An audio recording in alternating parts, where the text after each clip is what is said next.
Table layout has absolutely no impact on the volume or behaviour of children within the classroom. Is absolute nonsense. So let's take a look at exactly what is happening with the table layouts in our classroom and the impact that this has on volume and behaviour. I'm Danielle Douglas, a behaviour and neuroscience specialist helping over 87 countries around the world and helping 60,000 people make behaviour management easy using neuroscience.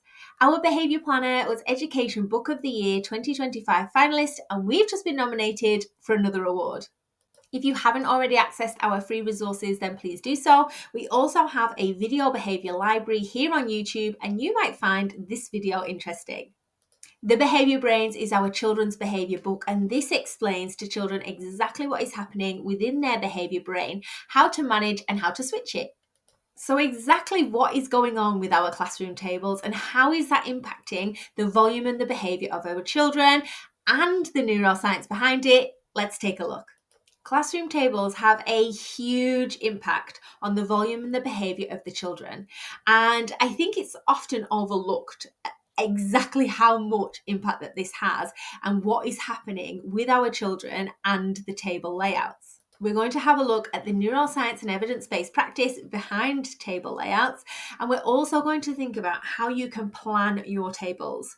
Now, people come to me all the time and ask me about their tables and their table layouts and exactly what they need to do within their classrooms to plan and set out their tables based on the behaviours that they have.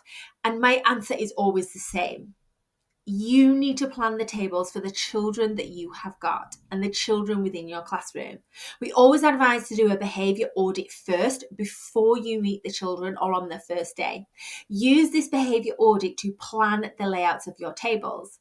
Now, over the last 15 years, I have used a mixture of the different table layouts depending on the children that I've got. Last year, we had a really chatty bunch and there was quite a lot of special needs within the classroom, which meant that I needed to use more of the horseshoe tables, rows, and individual tables. However, the year before that, we had a lot of children that needed to work on their communication skills, their relationship skills, and they were really quiet, almost excruciatingly quiet. So I had to put them in groups. They were in group tables to try and promote discussion and interaction with each other. So it depends on the children that you've got, your behaviour audit that you've done, and the outcomes that you would like. So let's take a look at exactly what is going on. Sorry, as a final note on this, I need to add about the teacher's desk.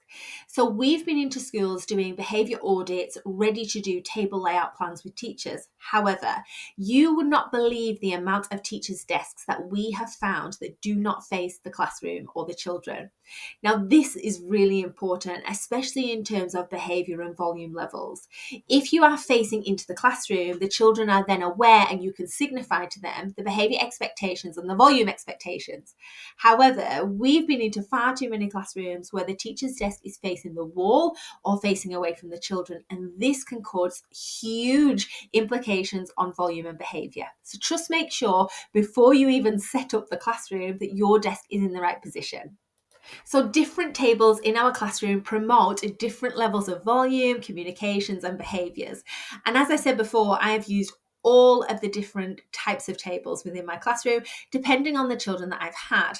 Usually what happens with myself or with the teachers and schools that we are working with, we will do a behaviour audit before the children come into the classroom. And this is just so we can set the tables up before they arrive.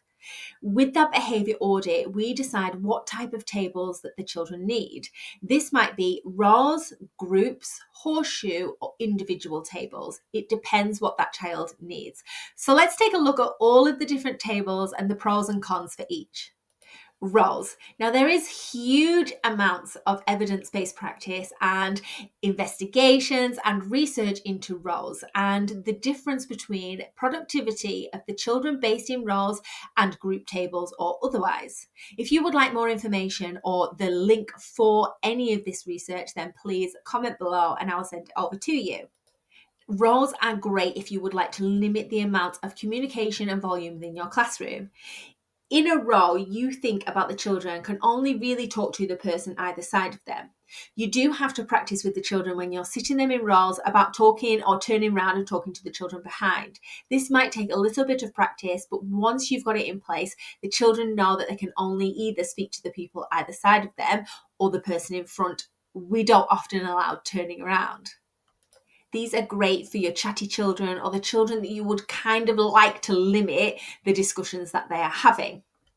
We found these tables great for those children that we really need to focus. And we've just had a classroom that had almost 80% boys, and we needed to limit the amount of talking that was happening or going on, especially as it was around football. So we used the majority of roles in our classroom. Group tables. These are great for communication and collaboration. These group tables, we like to think of it as like being at a wedding. So if you plan your tables like being at a wedding, your group tables are always the loudest, the rowdiest, the talking. You've got a full communication of coffee morning chat going on, which is absolutely great if that is what you would like. If you've got a classroom full of group tables and you're wondering why the volume is so loud, this is why. And we understand that you can only use the tables that you have. However, carefully positioning those tables will limit the children's ability to talk to different people. But if you are wanting tables where children can talk and collaborate and chat, just like my quiet class that I really needed them to talk to each other, group tables are perfect for this. Our single tables and individual desks are perfect for our EHCP or IEP children. We've got a significant amount of special educational needs children within our mainstream classrooms. At some point, sometimes even up to 70% of our children are on EHCP or IEPs. This means that we need to have individual tables ready for those kinds of children. We often see this table as like the cake table. So these are the children that are like the cake, and they are there and they need a little bit of time and a bit of space by themselves. And these tables work perfectly. And then we've got the horseshoe tables, and these are my favorite type of tables because you can feel included and collaborated. So what happens with these horseshoe tables is we would often have myself or another adult in the middle, and these are great for supporting groups of children at a time. They also allow some kind of communication because they can communicate to the people next to them, but they're not as loud as group tables because unless they shout, they can't communicate with the children opposite. So again, you need to plan these tables based around the children that you've got in your class and the positions that you would like those children to be in. Think about the volume in your classroom. If you would like it quieter, we would edge more towards the horseshoe table and the rows.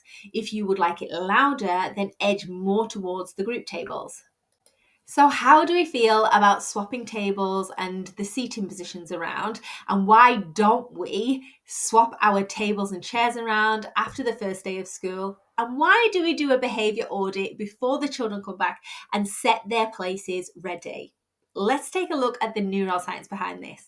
Now, this is always a great topic of discussion, and I've had huge amounts of response to this on social media about swapping tables and children swapping seats and positions in the classroom, and I understand both points of view. I understand that yes, children can get to know other children, they can talk to other children, it helps with communication.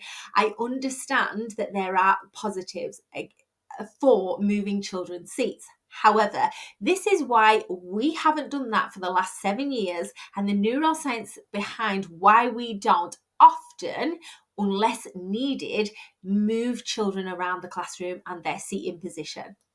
The first thing I would like you to think about is how you feel when you walk into the staff room and someone's sat in your chair. I don't know about your school or your staff rooms, but we all have our own seats that we sit in to eat lunch.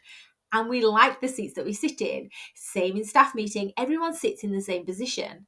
We all drive the same routes to go to work, and we all have the same routines that we follow at home. How do we feel when those routines are out of sync or when things aren't exactly the same?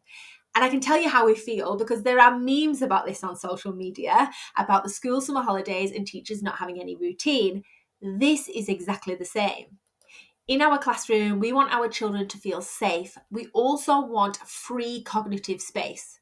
We want our children to come into our classrooms ready to learn, and they cannot have free cognitive space ready to learn if they are thinking about or anxious or worried about where they're going to be sat or who they're going to be sat next to.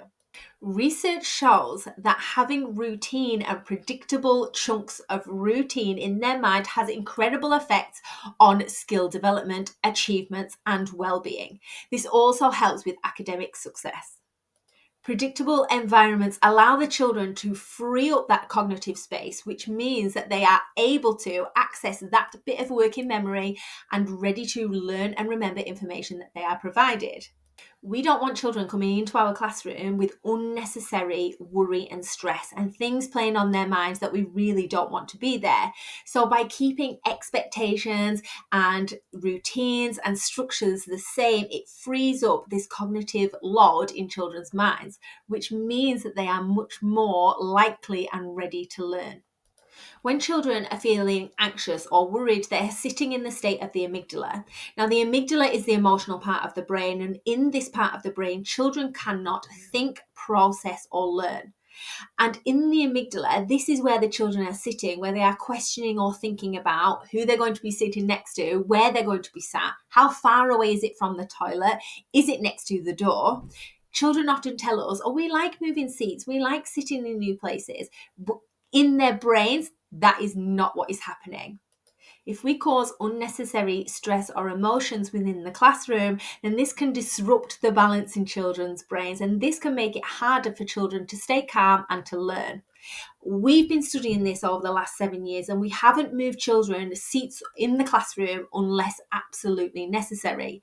And we have found that this has made a huge difference to our children, so much so that they've even told us that they liked being in our classroom because they knew where they were going to sit and they knew what was going to happen, as opposed to another classroom within the school who moved seats every week.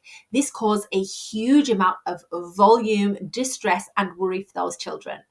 If you would like to talk more about classroom tables or behaviour, I'm Danielle Douglas. Let's talk behaviour.